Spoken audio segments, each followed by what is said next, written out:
לא!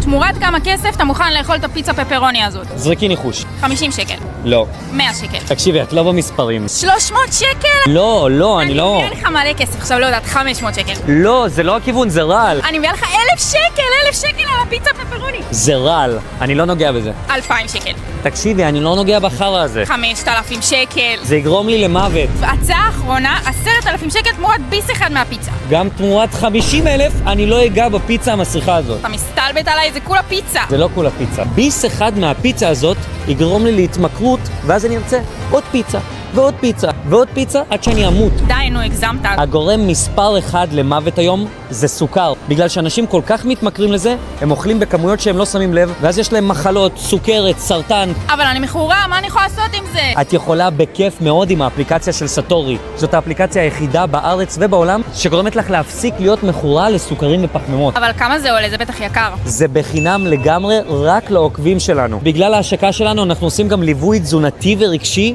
במחיר עלות. וואו. יאללה, תורידי את האפליקציה עכשיו. טוב, אז אני לוקחת ביס אחרון.